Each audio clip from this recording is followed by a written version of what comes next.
What would you do if you went into your garage and there were various little boxes covered in electrical tape? You stand and try and wonder what that could be inside. Eventually, you manage to open one of them, the corpse of a baby. But there isn't just one box. There are various boxes that all look the same. This is the story of Megan Huntsman. Well, Megan Huntsman was born on the 26th of February 1975, and she grew up in Pleasant Grove. This was in Utah, and she was the eldest.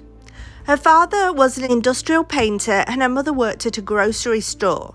The family were part of the Mormon community and very religious.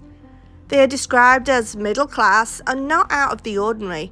Although we don't know much about her approach to faith, she is described as a normal and happy child. She was, however, a very private person and would keep secrets to herself. She was shy and introverted and lacked confidence in herself. Megan did, however, have a close friendship group, and she would have sleepovers, but she kept herself very private. No one really knew what she was thinking or feeling, and she would draw into her shell of her own making when people tried to probe her. This personality trait would follow her into adulthood. There was not a single sign that Megan would go on to commit a harrowing crime that would shake her community. She did have one confidant by the name of Darren West, and he was older than she was, but all we know is that she was in the same school as he was, and Darren was a bit of a bad boy who frequently got himself into trouble. He was often late for school, and sometimes he did not even show up, but he loved to party. He loved to drink and smoke. Now, Megan was attracted to the rebellious side of Darren, and soon the two opposites started a romance. By the time Darren was in college and Megan had just graduated high school, the relationship had become so serious that he had proposed to her, and in April 1993, the couple got married. Now, despite being as close to Darren, Megan kept one major secret from him, and that was that she was pregnant at the time that she got married. He was the father of the baby, but for some bizarre reason, she never told him. It might be because she was only 18 years of age, but she was married and had her family for support. She managed to carry the baby to full term without anybody knowing, and it's true that some women cannot show for quite a long time.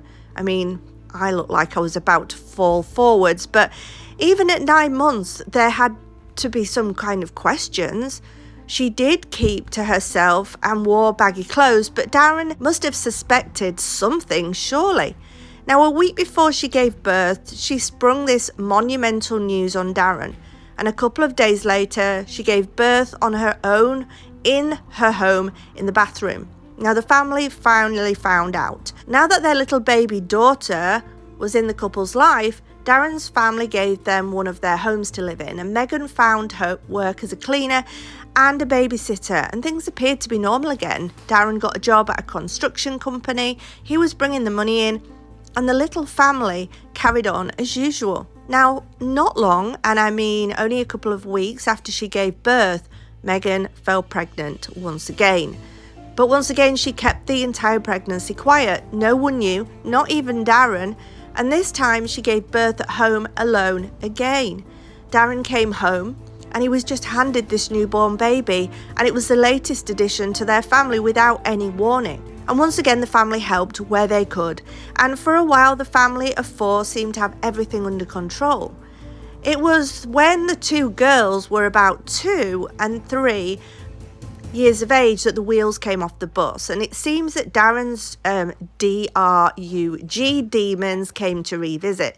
Now, likely because of all the pressure on him of the young family and work, and it had now escalated to a dangerous level, and unfortunately Megan had also picked up the habit, and by now they were full-blown users. Megan never used to be an alcoholic, but she would have a drink now and again. With Darren, her DRUG use was suddenly almost all she could think about. Both were spending hundreds of dollars a day on it. The couple both eventually lost their jobs, and providing for the household became a big problem. Darren then got the bright idea to not only manufacture his own substances, but also to sell it from his home. This way, they always had a supply for themselves, even though both toddlers were still in the house.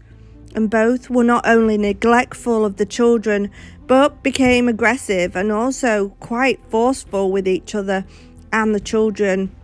The couple would also openly fight with each other in front of the children. Megan began to suffer from anxiety and depression, likely because of the vast quantity of substances she was consuming. And not only did she become paranoid, but her skin started to get all sickly hue and her hair started to fall out. She lost a lot of her weight, but was also double her age.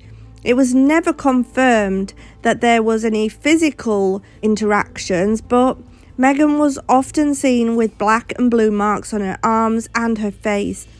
It seemed that Megan was trapped in an abusive relationship, and in 1996 she fell pregnant again, and once again she told nobody, and this time she was completely addicted, and she used it for her entire pregnancy. Again, she gave birth on her own, but this time no one found out, perhaps because she was so severely under the influence of substances. She decided that the baby number 3 should be killed. She took her thumbs and just began to push down on the baby's neck until the baby was no longer breathing. And then she wrapped the little body in towels and placed it in the rubbish bin and tied it up with electric tape. And then she placed the newborn's corpse in a box. She took the box to her garbage and hid it amongst the other boxes. The boxes where they kept their Christmas ornaments, where they knew no one would come to scratch around. She went back into the house, cleaned up the mess in the bathroom, and then carried on as if nothing had happened, raising her 2 daughters, and discovered once again she was pregnant. With the 4th pregnancy, again she told no one and hid it from the world. She carried the baby to full term, and this baby met its demise in the same way the previous one did. And once again, the little corpse was wrapped in a box, hidden in the garage, and afterwards she cleaned up and carried on as if nothing significant had happened. Between the ages of 21 and 31 years of age, Megan became pregnant repeatedly, and she continued to hide the pregnancies, give birth alone, and then kill the babies, which she hid in the garage. The exception was when the baby was a stillborn.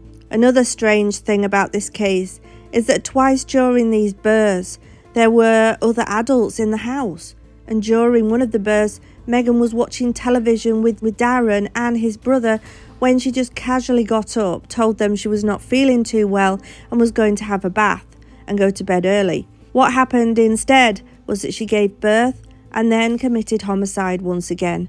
And despite the tremendous pain associated with a normal birth, Megan never made a sound. Neighbours would wonder if she was pregnant, but since no new babies arrived at the house, they assumed that she had just gained weight. What worked to her advantage was the fact that she kept herself to herself and hardly ever left the house. Apparently Darren did ask her a couple of times if she was pregnant, but she just denied it.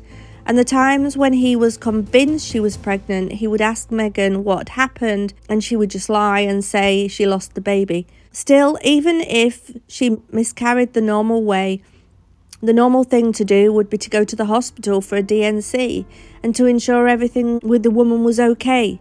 But this never happened. He would later claim, after the truth came out, that he was addicted and messed up, and this affected his judgment.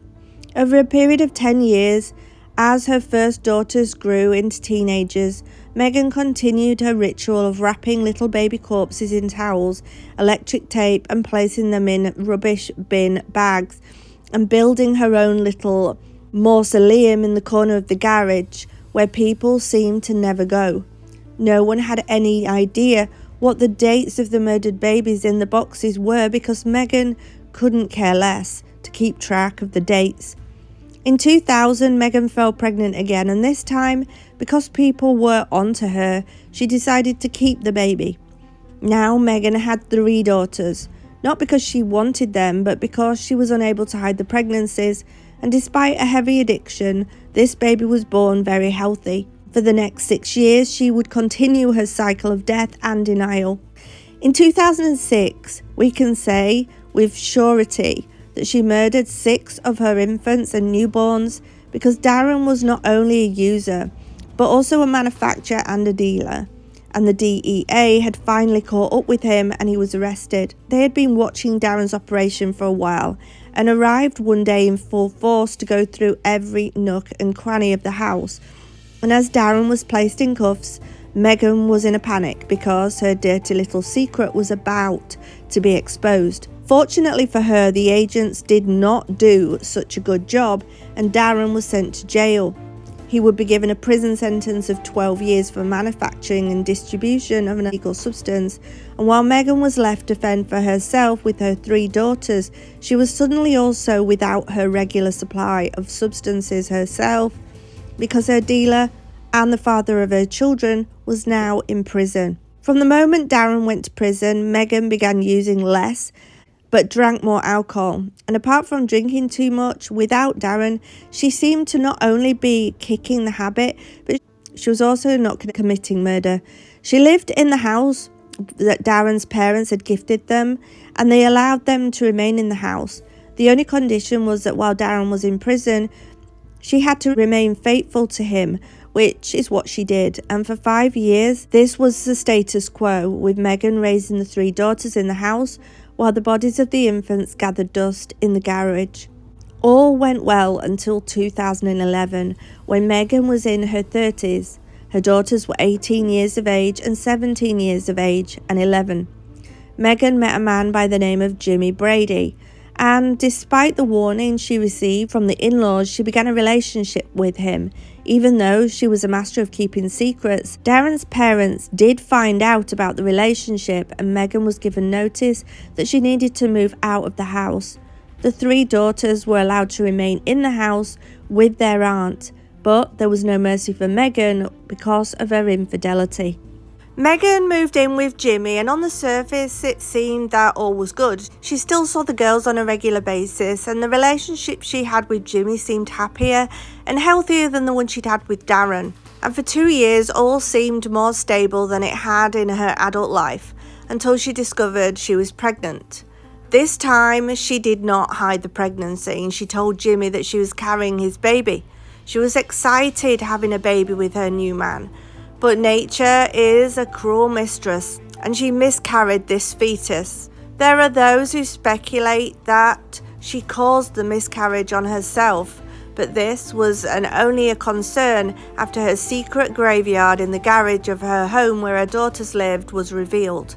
All we know is that the baby was never carried to full term, and there is no evidence of the child anywhere. In 2014, Darren got paroled after serving 8 years of his sentence. He returned to the home where his daughters had been living, and now they had started the life over in the real world. He decided to do a massive spring clean. The house needed it.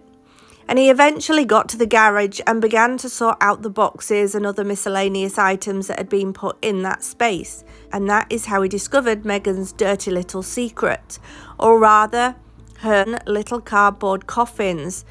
He was curious because the boxes were tightly wrapped in electrical tape, and he began opening the first box. With growing unease, Darren ripped the tape off and opened the first plastic bag. A foul odour immediately hit him in the face, causing him to scrunch up his face in disgust. One of the neighbours had also complained about a horrible smell coming from his garage just weeks earlier. It smelled like apparently mounted deer head in the garage. So rancid. But Darren would soon learn it was something much more gruesome that had gone off.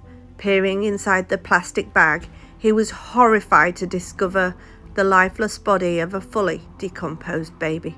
And after the shock wore off a little, he then first phoned the police to report the discovery, and then he phoned Megan to confront her about what he had found. Megan was not prepared for this moment. She began to panic, and she told Darren that she'd given birth to a stillborn and she did not know what to do, so instead of going to the hospital, she decided to hide the birth.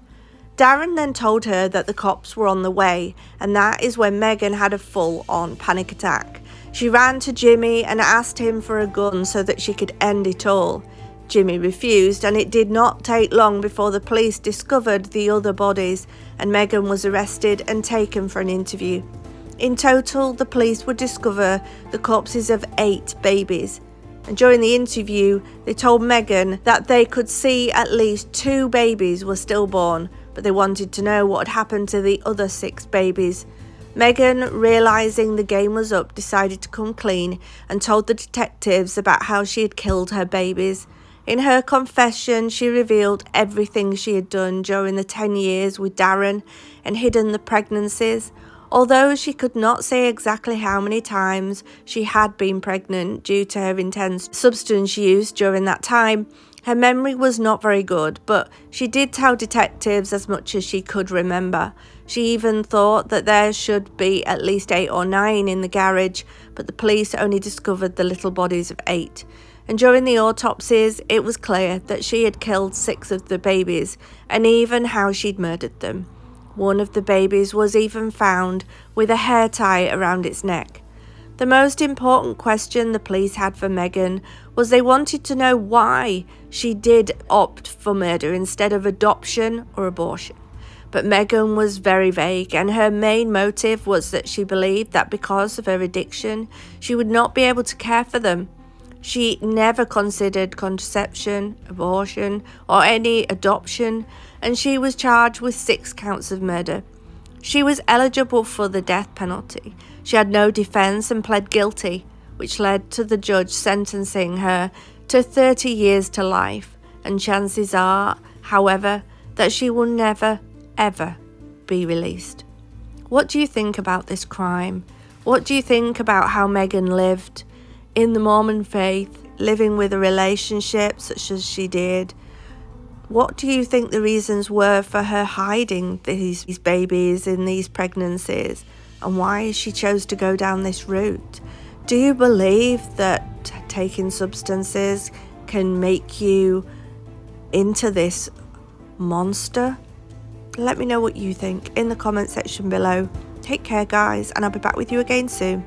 Bye.